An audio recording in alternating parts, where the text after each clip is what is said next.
On one hand, they said, you're to blame for our dire economic situation. On the other hand, I started hearing voices of people who previously said, we want to overthrow the regime, and started saying, but maybe if we know that we have financial security, we know what we're going to eat for dinner, maybe it doesn't matter who's ruling us. You know, Tamar, you've made a very interesting point, and you also said that schools have not been shut. Now, to many experts, those who are closely watching the region, what has happened over the past 24 to 48 hours is more symbolic because the schools have not been shut, and many people believe life as regular, as normal is going on, at least in Iran. The reason can be what they said, that really nothing happened, but it could also be that Israel strives as much as possible not to hurt civilians. Now, Hamas and Hezbollah have their tunnels under civilian neighborhoods. They don't leave any possibility but hurting civilians on the way to try to track their military targets. But Iran is not a guerrilla organization. It's not an organization, it's a country. And their military facilities are not located under or inside civilian neighborhoods. So it's much easier to target only military targets and leave the civilians to their own regular life. This is part of what we want to do. You know, Tamar, one of the things that a lot of other people have been noticing is the fact that hitting the economy is also one of the facets of the war. And do you believe at the moment Israel is also concentrating on that, you know, making sure that the oil reserves, the oil does not go out? And also, from what we are understanding, a lot of reports said a couple of days back there was a major attack on Iran's banking system also. So is the economy, Iran's economy, also at play at the moment? Targeting the economy can be a two-way sword, a double-edged sword, because on one hand, if we hurt the economy enough to make the people flow to the streets and take to the streets and overthrow the government, that's a good thing as far as Israel is concerned and the Iranian people. But it may also, if they're too hungry and the government can't supply them with their needs, and the government says, you see, they are trying to hurt you economically, but we are helping you, that can actually make people rally around the flag. And we never know the results until they happen. So that could be a bit risky. Tamar, we've also seen how there's a certain pattern. There are attacks that take place after which Israel comes on and, you know, we have the IDF spokesperson making a statement. And from what we have seen over the past many statements, the one thing which is common is the fact that Israel is doing whatever is necessary to save themselves. This is of course true. The main target, the main goal of the IDF is to protect. It's called Israeli Defense Forces because it wants to defend Israel. That is correct.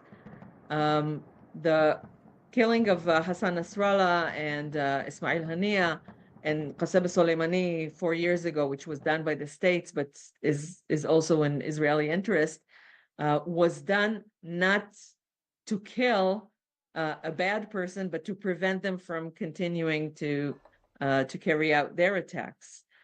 So it is in self-defense. But the interesting thing is that we hear the exact same claims on both sides. Both Israel and the Islamic Republic say, we only want peace in the area. We only want to protect our own people. And we attack the other side just to strengthen our deterrence, to keep peace and quiet and security in the area by deterring the other side, the oppressors, from escalating the situation. Both sides say exactly the same things. Right, Tamar, you know, we have seen statements coming out from both the sides, and you rightly pointed out that the one word which is common is that they want to maintain peace. Now, both the sides say that we only want to maintain peace and we do not want to disturb what's taking place in the region. but also at times people believe that this word, peace, is often used as a smokescreen. I partly agree with this. I think both countries really do want peace, or both governments want peace for themselves. The problem is, at least as an Iran expert, and I can also see similar things in Israeli society, but in Iran, it's much more apparent. Both in April and in October, the retaliatory attacks took place because the regime was under severe criticism from the right, from right wingers who said, you keep giving the Iranian honor, Right. to others, and you have to save Iranian honor, you have to save Iranian deterrence. You keep saying and hard revenge every time someone is eliminated or becomes a shaheed, as they say in the Islamic Republic, or become a cutlet, as the dissidents say. Right. You keep on saying but you don't do anything.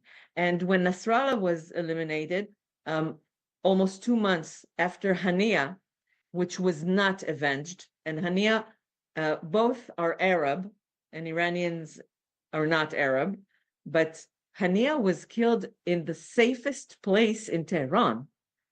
Yes. This is a big disgrace. So after Hania was eliminated, there was no retaliatory attack. After Hassan Nasrallah was eliminated, there were a lot of jokes from dissidents, from people who opposed the regime, saying, okay, he's now in the waiting list for hard revenge. And the regime can't tolerate that, because if the people will think it's weak, they might take to the streets and try to take Iran back to the Iranian people. And this is something that the regime does not want to happen. Thank you, Tamar, for joining me. Now, after Israel, it is Iran that has threatened retaliation. Iran reserves the right to respond to the Israeli attacks. Iran air defense, despite the previous warnings to the Islamic Republican officials of criminal and illegal regime to avoid any adventurous actions. This fake regime attacked parts of military centers in Tehran. Now we are seeing it is Iran that has responded to the precision strikes being done by Israel, and they are saying that we have the right to respond to Israeli airstrikes. Now, after Israel made a statement, it is now Iran that is threatening retaliation. In a statement, Iran has said that it reserves the right to respond to these Israeli attacks.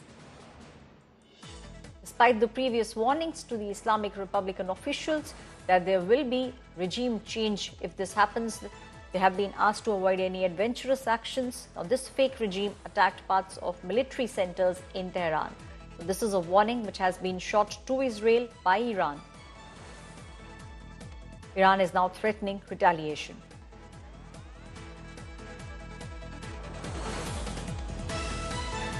It was Israel that, in a very, when they came out with a statement, in fact, it was the IDF spokesperson which said that what we wanted to do, we have done it, and now we do not want the war to escalate. The IDF spokesperson came out with a statement. In the statement, they categorically said,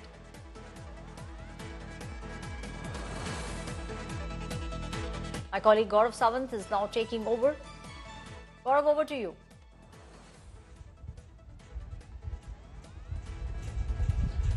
Says Israeli Defense Forces strike Iran. The big question is, what does this mean for the situation in West Asia? And joining me on this broadcast is Irina Sukerman, a security analyst who joins us from the United States of America. Irina Sukerman, how do you look at these latest developments? It was on the cards, but the timing of this attack and the impact of this attack in your appreciation. Well, thank you very much for having me here. The timing is interesting because Israel wanted to accomplish this retaliatory strike before the November election, because this is a good opportunity to take this action before it becomes clear who is the next president.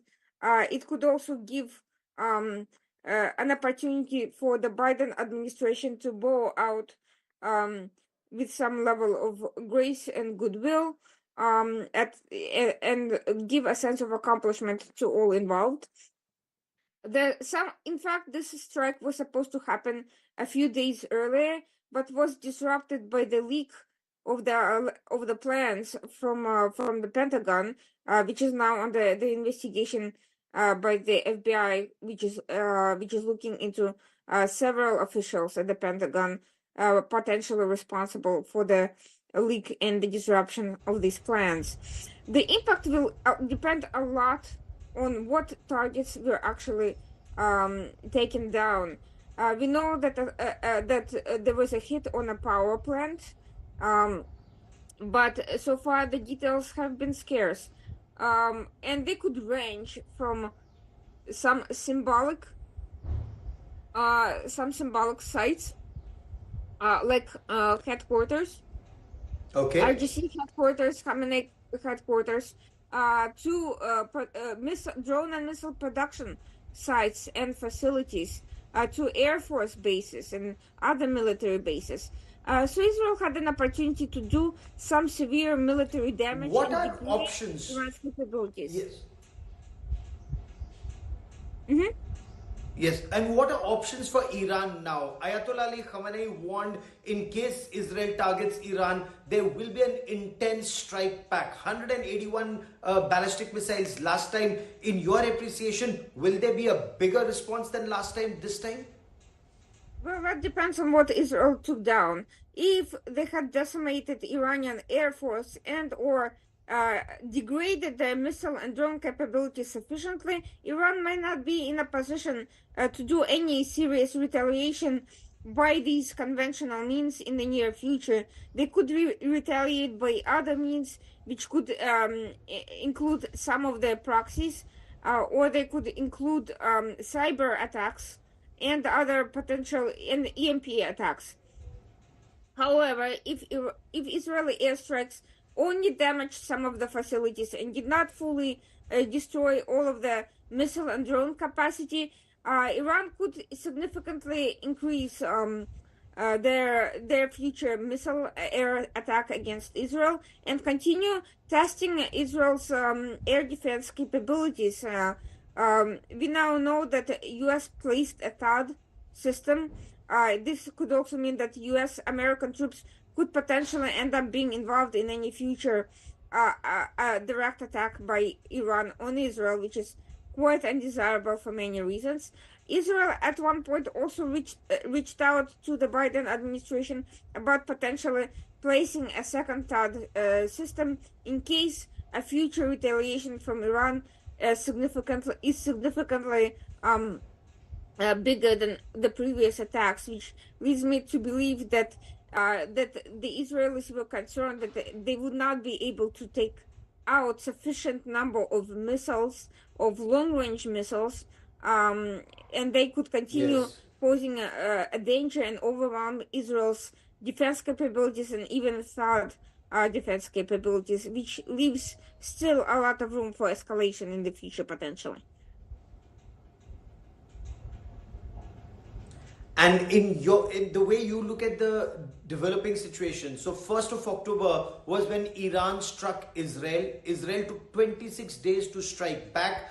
Will Iran's retaliation also, Iran will prepare, wait for the right opportunity and then strike back? Perhaps, this spiral of violence, who's on top of the escalation ladder in your view? Well, I think Iran will want to wait for the election results. If Kamala Harris wins, I think we could see much of the same policies by similar to the Biden administration, and if so, Iran has no reason to stop as long as Israel continues limiting its response. And Israel made it very clear that they do not want an escalation, and their intention was to send a message of deterrence through these targeted strikes. It was not to further escalate the situation or even to cause a significant upheaval inside Iran. These strikes, by the way, had the approval and support of the United States. President Biden, prior to these strikes, did say that he had a fairly good idea of Israel's intended targets, and even if he didn't know every detail of everything, he approved the general range of it. So this was not fully coordinated with the US, but did receive US backing and support. If Trump wins, Iran could see potential setbacks in the face of sanctions against its proxies and some of its officials, and a stronger response by the US to some of the provocations against US attacks. But I doubt that the Trump administration would want to intervene directly in bigger conflicts. I think they would prefer that either Israel handled it quickly and strongly, or wrapped up the operations and cut some sort of a deal with Iran, between Iran and the White House. And that is something else that Iran will be careful to watch for, whether the administration will pursue a more hawkish or a more isolationist position, which is anyone's guess, because some of the rhetoric coming from different officials around Trump seem to point to different directions. Yeah, the fact that Israel was able to fly 100 fighter jets over several countries, almost 2,000 kilometers, does that indicate Israel has tacit support of countries in the region and of course the United States? And does Iran increasingly find itself isolated? I think to some extent we are seeing a divergent policy in the region. I think some of the states for sure are supportive of Israel's position, some are neutral and watching to see what happens, and some are very much opposed to the way things are, but they're certainly not going to go against the United States, so they're not necessarily providing any support, they're just not interfering and causing more problems than they should.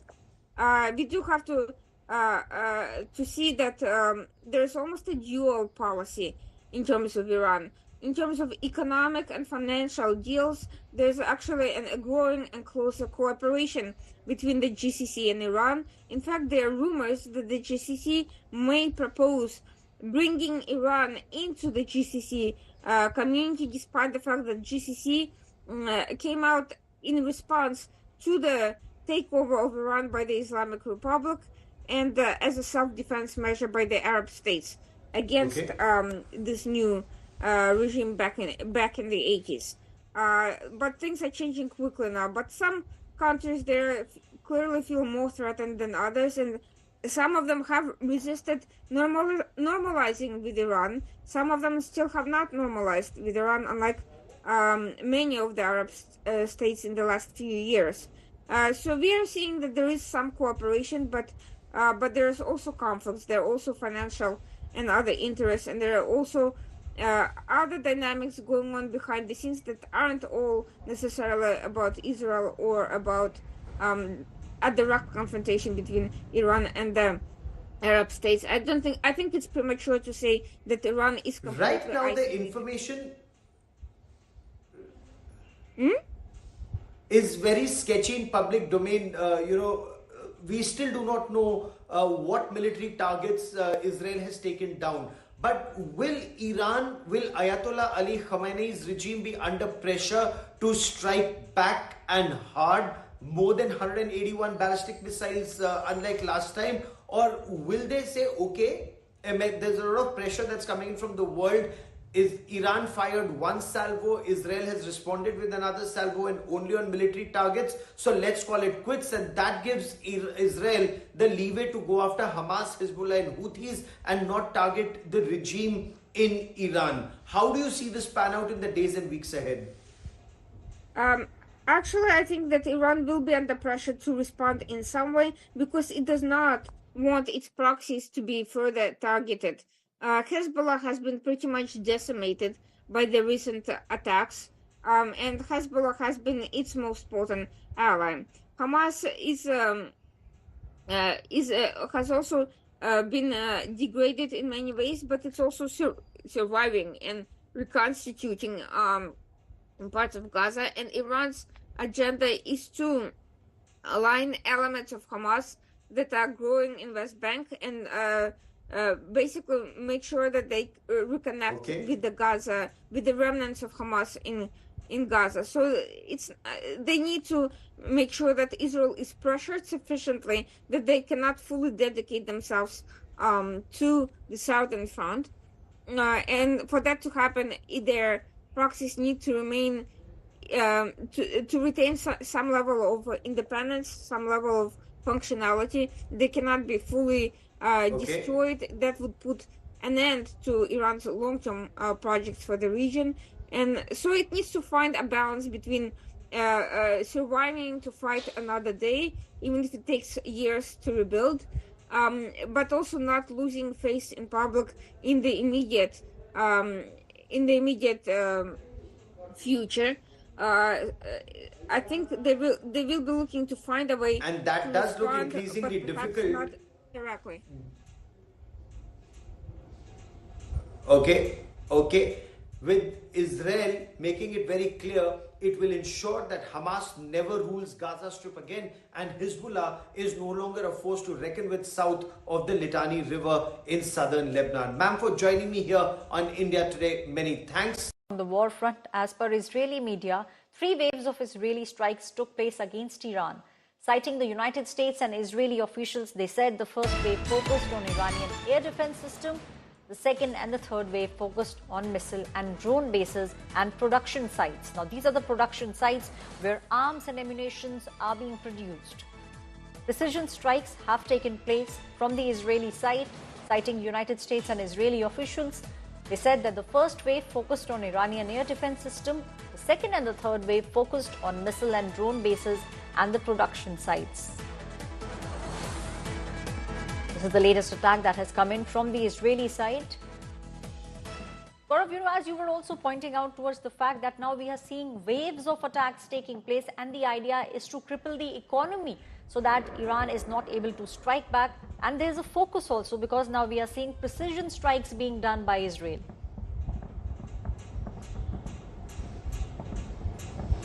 So, Israel follows a very precise military strategy. Step 1, it's called SEAD, or suppression of enemy air defenses. The S-300 systems, the other air defense systems that Iran has, Israeli Air Force fighter jets, it neutralized that from a standoff distance. It has fighter jets that use long-range missiles, whether it's the Rampage or the Rocks system, missiles. They took down enemy air defense. Then the similar equipment was used to target those military facilities that manufacture long-range missiles and rockets. The moment you do that, and of course the drones, those drones serve dual purpose. One of those drones, some of these Shahid drones were being sent to Russia to fight that Ukraine war. So when you take down that drone manufacturing facility, you're killing 2 birds with 1 stone. Ensure that those drones target Israel. 2, they're not being given to Russia to target Ukraine. So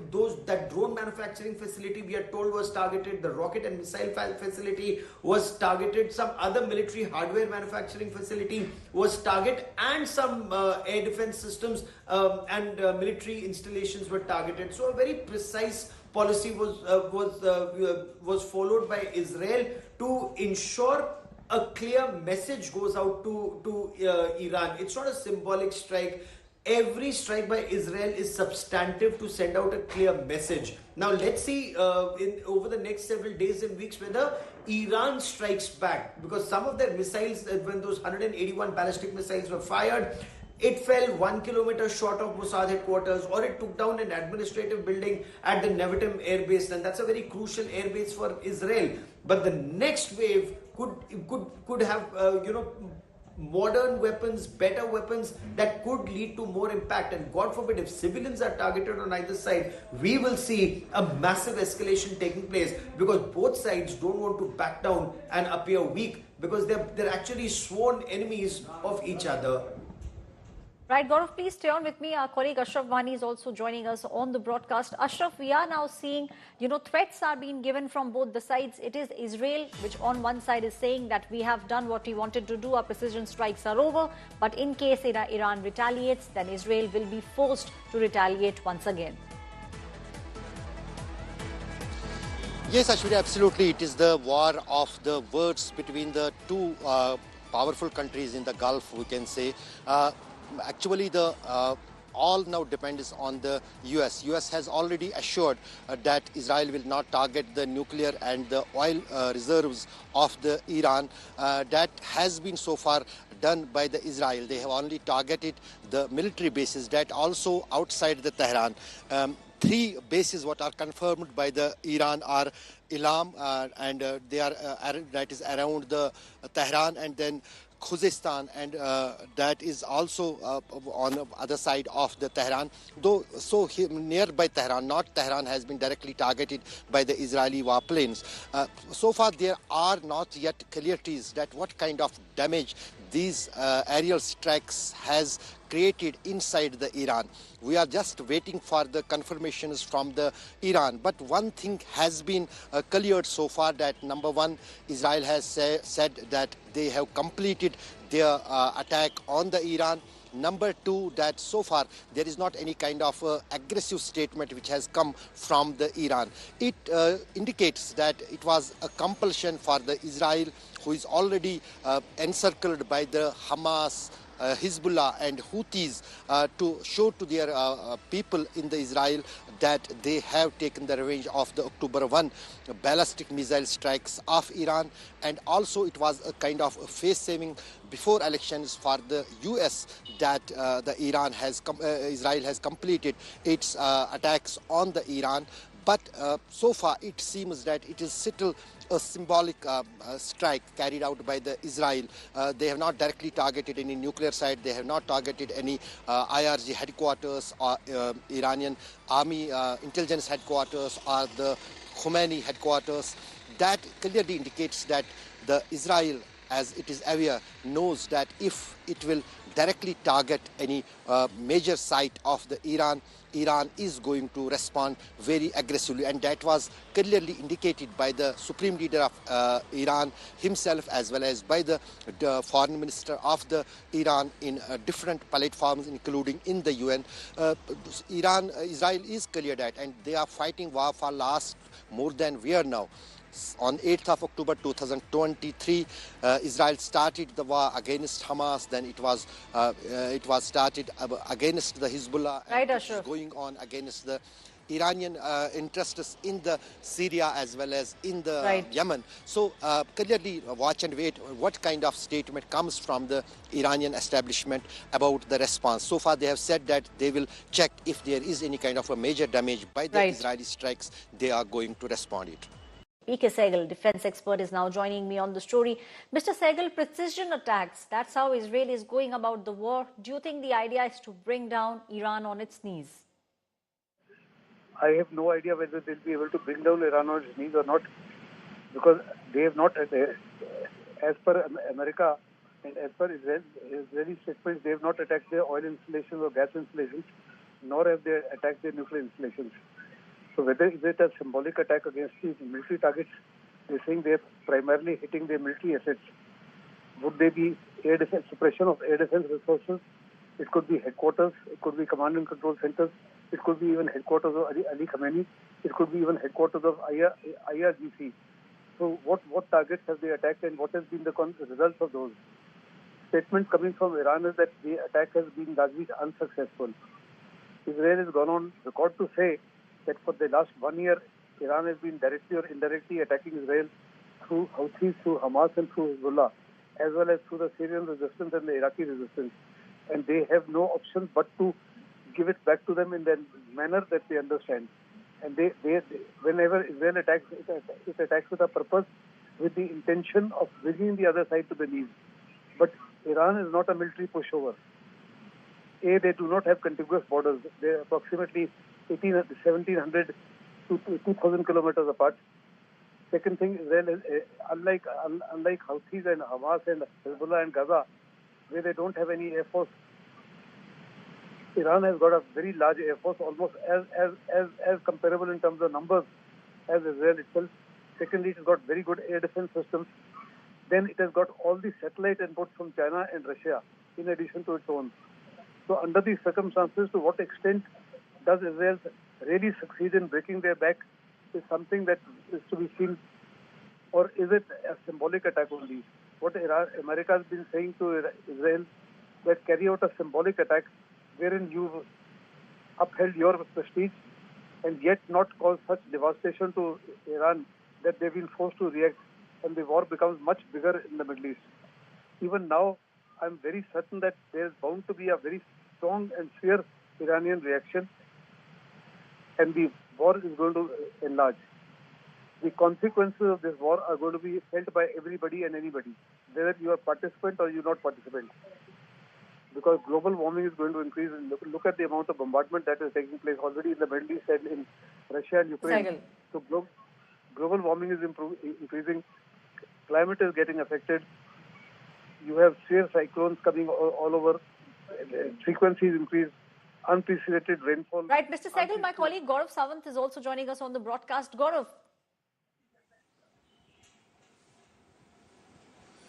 General Sehgal, welcome on the broadcast. General, can Israel afford a symbolic strike? Because Israel is surrounded by hostile elements. Can Israel actually afford a symbolic strike, or will Israel actually bomb Iran to degrade its war-fighting capabilities, and the attacks, whether it's on whether it's suppression of enemy air defenses or taking down their military infrastructure where they manufacture these long-range missiles and rockets, will it actually be for effect and result? This is a very interesting question. As far as Israel is concerned, Israel is wanting to go for the kill. But it's the Americans who we know all the time cautioning them so that the war does not get enlarged and the other forces do not enter the war, to limit it to a symbolical. But Israel does what it always wants to do. They do not care about what the American advice is. So Israel apparently is gone in for hitting their military assets. But what are the military assets? I had already enumerated some of them. But what has been the success is something that is yet to be known. Since morning, I've been seeing the CNN, BBC, and Al Jazeera. Nobody's been able to tell what has been the consequence or the result of this attack.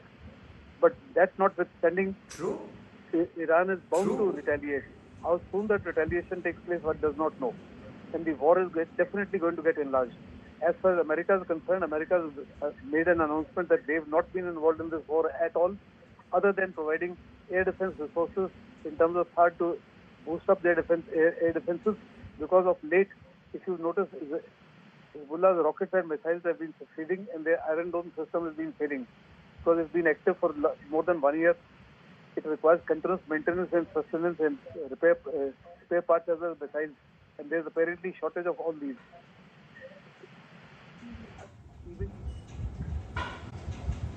P.K. Sehgal, former diplomat for. Now joining me on the broadcast, Brigadier General Amir Avivi, who's the founder and the chairman of IDFS, which is the Israeli Defense and Security Forum. He's joining me from Tel Aviv. I would like to start by asking you, Amir, now we have seen that threats have started flying thick and fast from both the sides. On one side, it is Israel, which is saying that our action has been in retaliation to what Iran has been doing. Do you believe the strikes will continue, or do you believe now covert operations will start taking place? I believe that we are in the beginning of a long campaign. At the end of the day, Israel understands that there is an historic opportunity to deal with this imminent danger of nuclear Iran, which is not only a danger to Israel, it's a global threat, it's a regional threat, and it needs to be dealt. Iran is moving steadily towards nuclear capabilities. They want global domination. They want to control the Middle East, and this needs to be dealt with. So I think that this attack is the beginning of a long-term campaign which will end only one way. This regime, Iranian regime, on its knees and not posing any threat, not to Israel, not to the region, and not to the world. And the big question is Israel going to deal with this alone, or are we going to see a change of administration in the US and the US leading a coalition and dealing seriously with Iran and dismantling all these Shia axis? If this is done, this will bring prosperity and peace and a big alliance, a Western Israeli-Sunni alliance in the Middle East and beyond, that will extend all the way to Indonesia, Malaysia, Pakistan, Oman, There is a huge opportunity to really bring prosperity and security and stability to the Middle East. It cannot happen without dealing militarily with Iran and stopping their aggression. Amir, you made a very important point. You are saying that this war will end in only one way, and the idea is to make sure that Iran and its allied proxies cannot harm people in the entire region.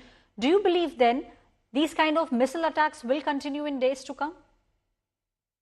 Well, I think that the Iranians have to consider what they're going to do. Israel destroyed most of their air defense, targeted their industries and ballistic missiles.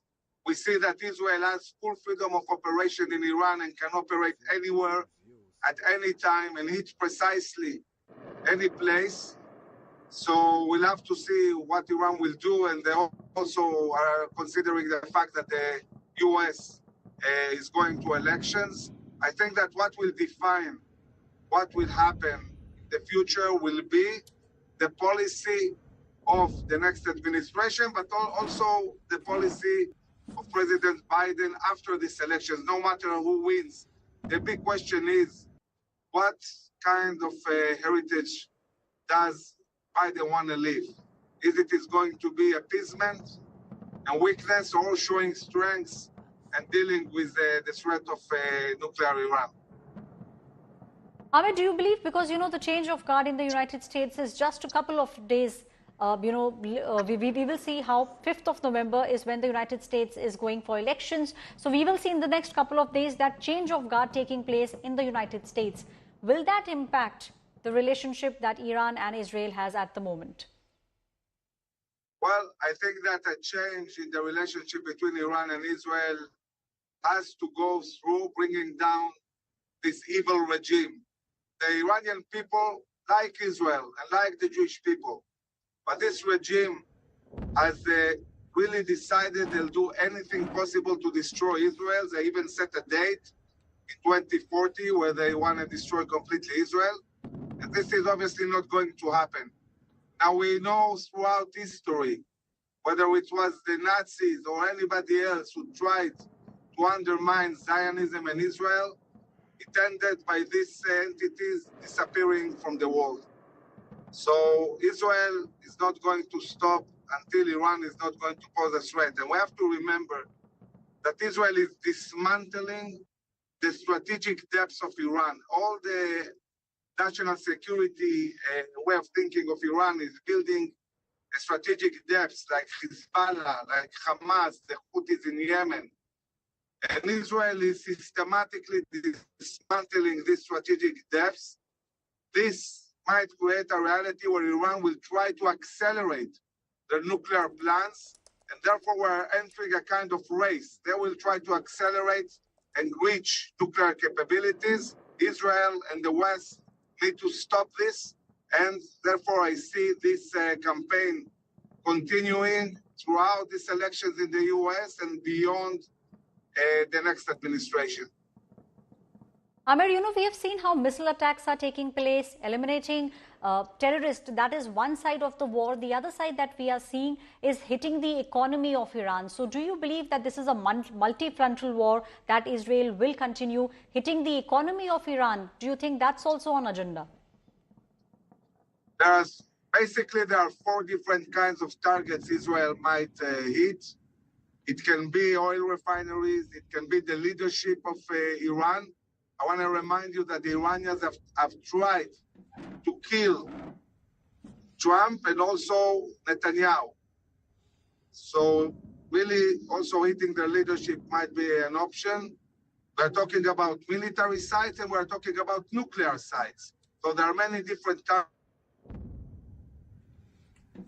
Important thing is dealing with the nuclear sites and stopping the plans of Iran to become nuclear. Now, if Israel needs to do this alone, this will take time. It's a long campaign. If the US joins and leads a coalition, what Israel did in a week or two against Hezbollah, a coalition can do in a few days in Iran. Iran is a tiger paper. They can be dealt with, but it requires leadership from the US and leading a coalition. Thank you, Brigadier General Amir Ravivi, for joining me on the broadcast. Brigadier General Amir Ravivi making a very important point and saying that this is not just a war being fought on one front, but multiple fronts. The United States of America, which has made it very clear to Iran that if it responds, then United States will come to the defense of Israel. United States has called Israeli strikes proportional.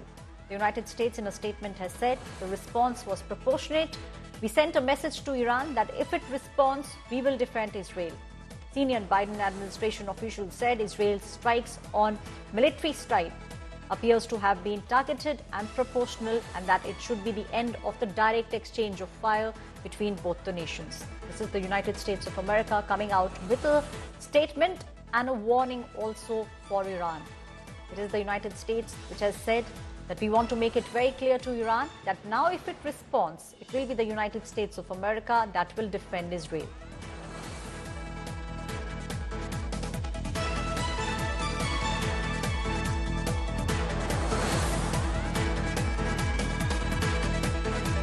Joining me on the broadcast, Adrian now, who's a terrorism and Middle Eastern scholar. Also joining me, Shiv. Shiv, take it away.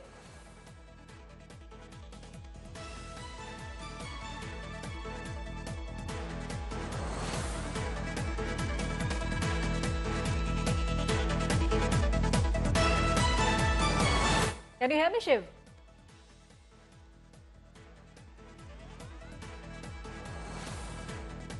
Can you hear me, Shiv?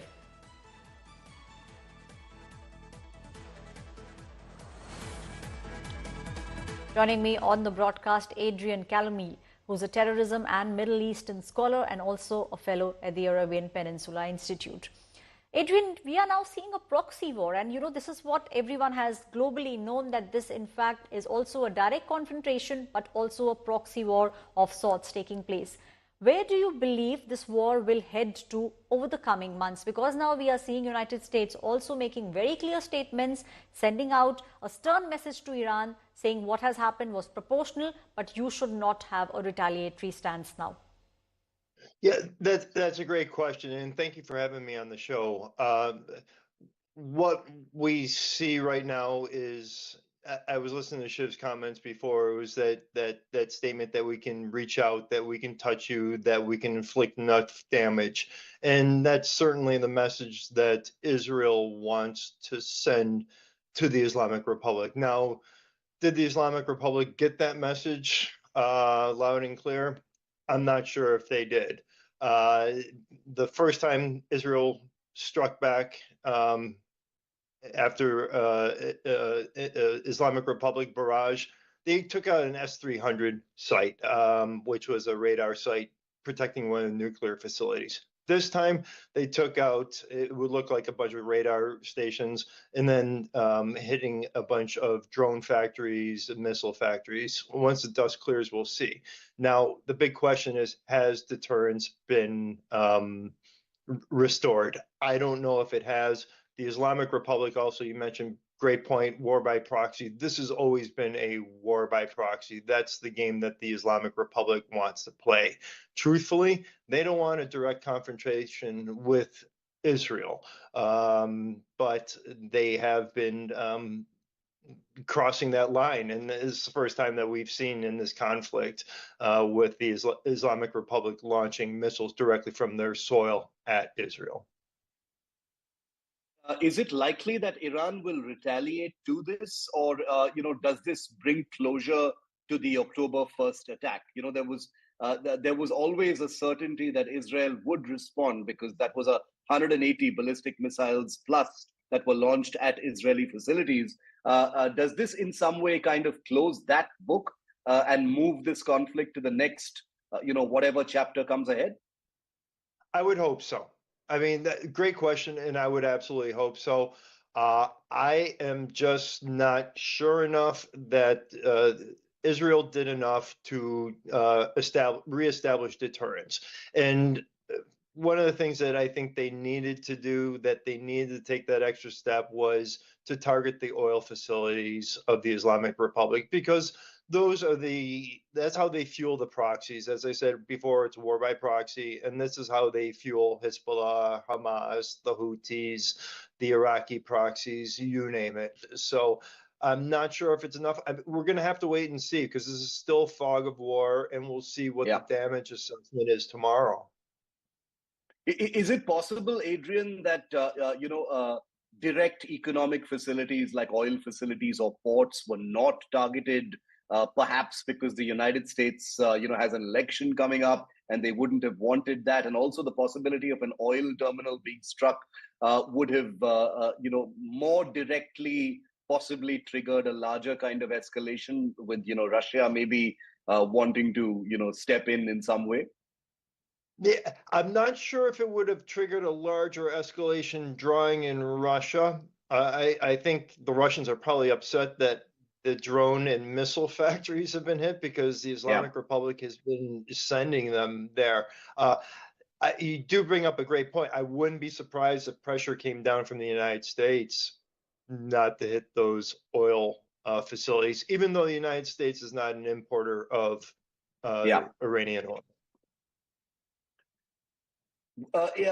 Could you give us your reading, Adrian, of what you think might actually happen next? The talk of a disengagement in terms of a de-escalation, some kind of a ceasefire agreement.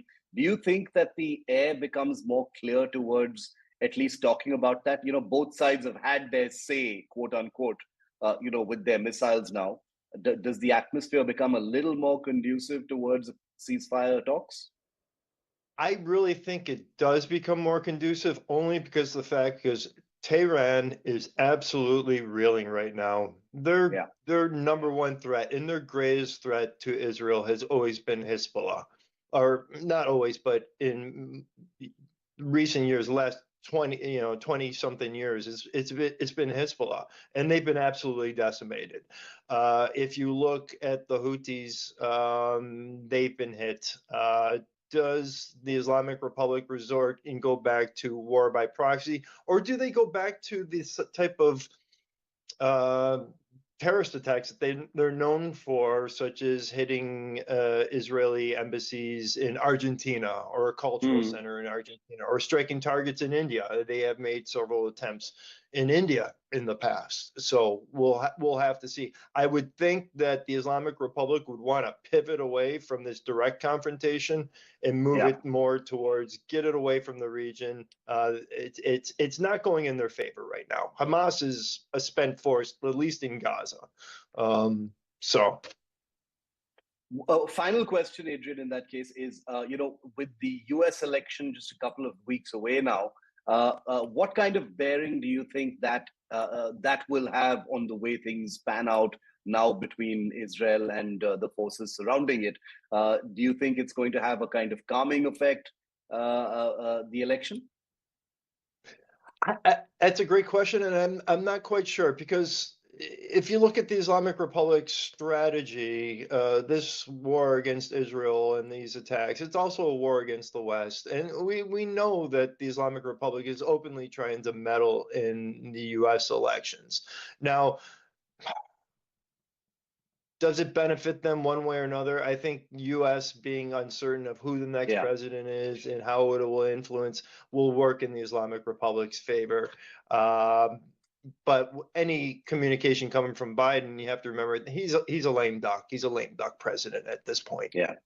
With the big news coming in and the confirmation that Israel has struck Iranian military targets for now, Iran's foreign ministry, correct myself, Iran's foreign ministry has issued a statement. I first quote it here. Iran has said entitled and obligated to defend foreign aggression is what Iran has said, adding, I quote it here, capable of defending Iranian people. And this is amid the confirmation of the strikes that have come. But remember, does this mean that if Iran strikes back at Israel, will it be in a manner much stronger and sharper against Israel? Are we looking at now not a multi-pronged war for Israel with Hamas, Hezbollah, Houthis, but also an official full-fledged war between Israel and Iran? So that is the big news coming in. Remember, it's been over a year now that there's been heightened escalation in West Asia. specifically since October 7, 2023. But a year later, while there were a warlike situation already, but now it appears with Iran officially getting involved and Israel striking back, perhaps it looks like this could turn into a bigger regional conflict. I want to go across, and now joining me in this telecast is Amos Yadlin. He's a former head of Israel's defense intelligence. Thank you so much for joining us on that, Ms. Amos Yadlin. My first question to you, what is your understanding about what kind of strikes are these? Because why precisely hit military targets in Iran? Why do you think the IDF has done it? This is for sure a retaliation for Iran launching 181 ballistic missiles on October 1st to Israel. Israel and any other country cannot tolerate such an attack, which was the largest ballistic missile barrage ever launched in a military conflict at one night. Israel was about to retaliate, took about 3.5 weeks to reach exactly to the plan of attack, and it's happened tonight. The strategic goal was to achieve and to establish deterrence. It was coordinated with the US. The US didn't has to approve the attack. Israel independently is deciding, but Israel listened very carefully to the American concern and not to attack energy sites or infrastructure, and not to attack the nuclear site. But since Iran at least claiming that they attack Israel military installations and the Mossad headquarters on October 1st, Israel has a menu of air defense, ballistic missiles, drones, and other Iranian military target. And I think the interesting question this afternoon is whether it's a closing attack or an attack that will bring an escalation. So let me ask you that then. What do you think, Amos Yadlin? That do you think this could become a bigger regional conflict? Till now, Israel is battling a multi-pronged, multi-front war, which is with Hamas, Houthis, Hezbollah. But Iran getting directly involved with Israel could actually change the game. Do you think Israel is prepared to face a full-fledged attack by Iran? Of course. Israel was attacked twice directly from Iran in April 13 and October 1st. And Israel prepared how to deal with Iran in the last 20 years. When I was still in service, we developed the intelligence capabilities and the Air Force capabilities to hit Iran and other dimensions of war. The question is, why Iran, who was behind all the military attacks on Israel, from Gaza, from Lebanon by Hezbollah, from the Houthis, from the Shia militia in Syria and Iraq, why Iran will not pay the price of being behind all this war and all this attack about Israel? Still, I'm saying Israel was limited in its attack tonight, but it gave Iran the idea and the knowledge that they are very vulnerable. Look, Iran fired in April and in October, in 2 nights, more than 500 projectiles, more than 300 ballistic missiles, cruise missiles against Israel, and they hardly achieved anything. Israel, in a very precise attack, not even, I think, 50 munitions, 60 maybe, achieved all its goals and destroy Iran air defense and destroy Iranian factories that produce missiles and rockets that is sent to Russia. Also, but they recently managed to did strike a location where it appeared that Benjamin Netanyahu and family could be. They weren't. Eventually, of course, that was confirmed, and that they have also survived what looked like an attempt of assassination. But I do have one concern here, that the war is happening, and whether it's Iran or Israel, they are doing what they deem fit to protect their territory. But eventually, what about the hostages? Amos Yadlin, what do you think should happen? What is happening on that front? I understand more details cannot come out, but many are wondering about the women, children, young girls, boys who are still possibly in Gaza. And what do you think? Do you think that also is what time is running out about? I think you touch the most important issue for me and for many Israelis, because this is our moral obligation to bring these people back from the tunnels and the torture and the sexual harassment and the hunger that they are suffering in Gaza in the hand of terror organization. However, we are now involved in a war in three fronts: Gaza, Lebanon, and Iran, and also some other low-intensity fronts from Yemen, Syria, and Iraq. It is time for Israel to use the leverages, the huge achievement since September and October, basically destroying Hamas, killing Sinwar, its leader, the archi-terrorist, the war criminal, then killing all the leadership of Hezbollah and destroying most of their long-range missiles. And what happened this night in Iran, it is time to take this impressive military achievement and transform them into a political. But that would be my last question here, sir, because while Israel says, or IDF says, that most of the leadership of Hamas, Hezbollah has been now neutralized, but you've headed the Israeli intelligence. You would also be aware that that's not going to wipe out either the Hezbollah ideology or the Hamas ideology, or the Houthis for that matter, that there could be a fresh rise, there could be a continuation of it, there could be the next in line already cropping up. So what do you think then that needs to be done to ensure peace and stability comes to the region? I think Israel deterrence was re-established, and all these organizations that you mentioned will stop the war when Israel will agree to stop the war.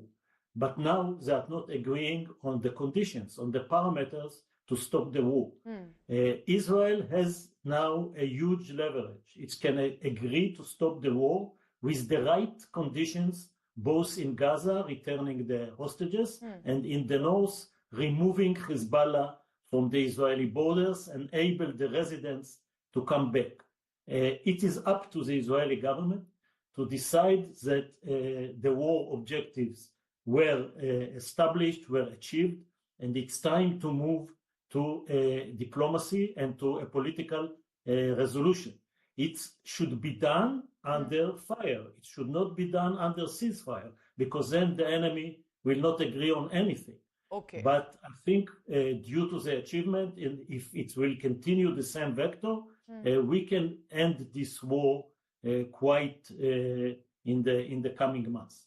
All right, you say it's coming months, but I think it's been a year already. In fact, many years already ongoing back and forth. But we hope there'll be peace and stability. I appreciate sharing your perspective and experience. Amos Yadlin, thank you very much. Our hope for peace for people across the region will continue here from India. Thank you very much for speaking. Thank you for inviting me. It was a pleasure.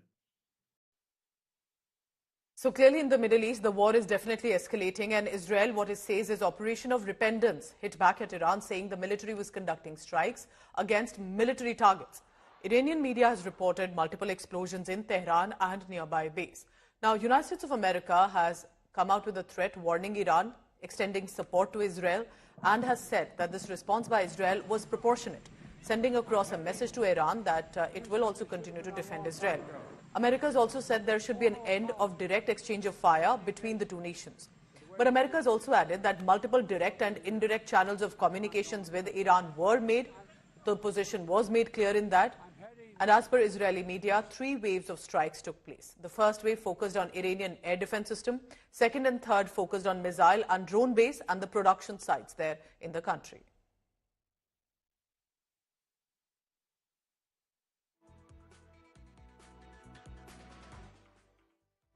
בהנחיית הדרג המדיני תקפנו באופן מדויק וממוקד מטרות באזורים שונים באיראן, בהן אמצעי ייצור טילים אותם איראן שיגרה לעבר מדינת ישראל בהתקפותיה בשנה האחרונה. במקביל, תקפנו את מערכי טילי הקרקע האוויר ויכולות אוויריות של איראן, יכולות שנועדו להגביל את חופש הפעולה האווירי של ישראל לפעולה באיראן. כעת, יש למדינת ישראל חופש פעולה אווירי רחב יותר גם באיראן. India Today's Gaurav Sawant, in an exclusive conversation with Irina Zuckerman, a US's security analyst, discussed America's stance about where it stands and what it intends to do in this war. Let's listen into that. What are options for Iran now? Ayatollah Ali Khamenei warned in case Israel targets Iran, there will be an intense strike back. 181 ballistic missiles last time. In your appreciation, will there be a bigger response than last time, this time? Well, that depends on what Israel took down. If they had decimated Iranian Air Force and or degraded their missile and drone capabilities sufficiently, Iran might not be in a position to do any serious retaliation by these conventional means in the near future. They could retaliate by other means, which could include some of their proxies, or they could include cyber attacks and other potential and EMP attacks. However, if Israeli airstrikes only damaged some of the facilities and did not fully destroy all of the missile and drone capacity, Iran could significantly increase their future missile air attack against Israel and continue testing Israel's air defense capabilities. We now know that the U.S. placed a THAAD system. This could also mean that U.S. American troops could potentially end up being involved in any future direct attack by Iran on Israel, which is quite undesirable for many reasons. Israel at one point also reached out to the Biden administration about potentially placing a second THAAD system in case a future retaliation from Iran is significantly bigger than the previous attacks, which leads me to believe that the Israelis were concerned that they would not be able to take out sufficient number of missiles, of long-range missiles, and they could continue posing a danger and overwhelm Israel's defense capabilities and even THAAD defense capabilities, which leaves still a lot of room for escalation in the future potentially. The war front, 2 soldiers from Irani side have been killed in the Israeli airstrikes. 2 Iran soldiers have been killed in the Israeli airstrikes. In a statement, Iran said, last night 2 of our fighters made the ultimate sacrifice while confronting missiles launched by the criminal regime. So this is a statement which is coming in from Iran, and also they are accepting that 2 Iran soldiers have been killed in Israeli airstrikes. This is the first admission of casualty from the Iranian side. They have come out with a statement and they are saying that last night 2 of our fighters made the ultimate sacrifice while confronting missiles launched by the criminal regime. This is the Iranian army which has now come out with a statement. Joining me on the broadcast, Tamer Gindan, who's an Iran expert, is joining me from Tel Aviv. Tamer, I would like to start by asking you, we are now seeing the escalation taking place over the past many months. Both the sides, there were missiles that were fired, but now it seems like both the sides are giving clear signal that what you did, we have done exactly the opposite of that, and now at the moment it seems like the war could start de-escalating and we could see a rise in the number of covert operations. This is reminiscent of what happened in April. In April, there was also an action by the Israeli Air Force that crossed the line. In April, it was attacking and killing 7 high-ranking officers of the IRGC in a diplomatic space in Damascus. Even though it wasn't a diplomatic place, the area was diplomatic.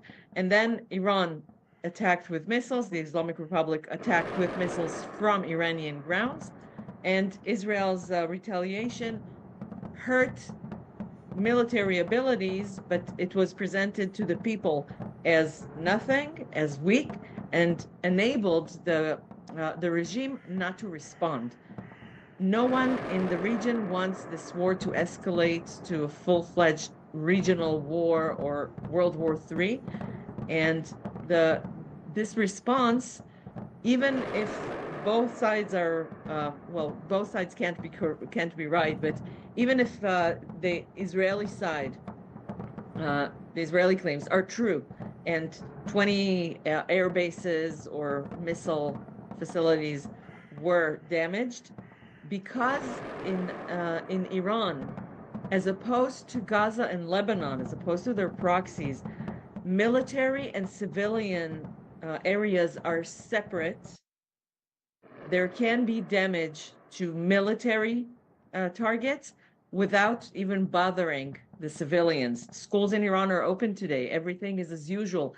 In city centers, we don't know the real damage yet to the bases. I assume they will be unraveled during the coming days, and we'll see which one of the claims is true. But like April, it's every retaliation is a de-escalation from the thing that it retaliates for, and the regime in Iran is selling this tonight's attack as a weak attack, or as we say in Hebrew, dardele, which means like feeble, in order not to be under pressure to retaliate even more. Omar, you've made a very important point. You said neither Israel nor Iran, none of them want escalation to take place. But this is not a simple war. There are many players which are involved and many facets which are now being looked at. What do you think will now happen in the next 24 to 48 hours? Prophecy is not one of my expertise. I do think there will be, the internet in Iran will have disruptions because the regime doesn't want the people to be exposed to what is said outside. On the other hand, no one really knows. It's word against word. It's the IDF spokesman against the trumpets of the regime in Iran. And even on social media, we don't know who's a bot and who's not. So things will unravel in the next 24 hours or maybe more to see what exactly took place, what's the damage. Right. And I hope that the Islamic regime will succeed in convincing the people that it was nothing and that there is no need for retaliation, because both the April 14th and the October 1st missile attack from Iranian soil on Israel were because of pressure that the government was under to retaliate the killing of high-ranking officers in April, and Ismail Haniya and Hassan Nasrallah in July and September. Right. So if there's no pressure from the people, they don't have to retaliate. Tama, threats are flying thick and fast from both the sides. One side says something, then the other side responds to it. One of the major players in the war is also the United States of America. Do you think the upcoming elections will also have an impact on the ongoing war? The upcoming elections is certainly part of the whole system of considerations of both sides. In Israel, there's a debate whether Harris will be better for Israel or Trump. Both have their drawbacks when it comes to Israel. Both have advantages or presumed advantages. In the Islamic Republic, they want Harris, they don't want Trump, because Trump was the one who came out of the JCPOA, which worsened the economic situation in Iran. It did. His stepping out of the JCPOA allowed the Islamic Republic to go back to enriching uranium, right, publicly and openly. We don't know what they did before. I'm not exposed to any classified material, only to what's written and to what's publicized. But it made the uranium enrichment public, right, and sped it up. So on this note, Trump is better for the Islamic Republic because he'll just allow them to do whatever they did publicly. But putting the sanctions back, even though lifting the sanctions didn't help the Iranian nation, the Iranian people financially, removing them didn't help, but returning them did worsen the economic situation, which actually made the public more supportive of the regime. On one hand, they said, you're to blame for our dire economic situation. On the other hand, I started hearing voices of people who previously said, we want to overthrow the regime, and started saying, but maybe if we know that we have financial security, we know what we're going to eat for dinner, maybe it doesn't matter who's ruling us. You know, Tamar, you've made a very interesting point, and you also said that schools have not been shut. Now, to many experts, those who are closely watching the region, what has happened over the past 24 to 48 hours is more symbolic, because the schools have not been shut, and many people believe life as regular, as normal is going on, at least in Iran. The reason can be what they said, that really nothing happened, but it could also be that Israel strives as much as possible not to hurt civilians. Now, Hamas and Hezbollah have their tunnels under civilian neighborhoods. They don't leave any possibility but hurting civilians on the way to try to track their military targets. But Iran is not a guerrilla organization. It's not an organization, it's a country. And their military facilities are not located under or inside civilian neighborhoods. So it's much easier to target only military targets and leave the civilians to their own regular life. This is part of what we want to do. You know, Tamar, one of the things that a lot of other people have been noticing is the fact that hitting the economy is also one of the facets of the war. And do you believe at the moment Israel is also concentrating on that, making sure that the oil reserves, the oil does not go out? And also, from what we are understanding, a lot of reports said a couple of days back there was a major attack on Iran's banking system also. So is the economy, Iran's economy, also at play at the moment? Targeting the economy can be a two-way sword, a double-edged sword, because on one hand, if we hurt the economy enough to make the people flow to the streets and take to the streets and overthrow the government, that's a good thing as far as Israel is concerned and the Iranian people. But it may also, if they're too hungry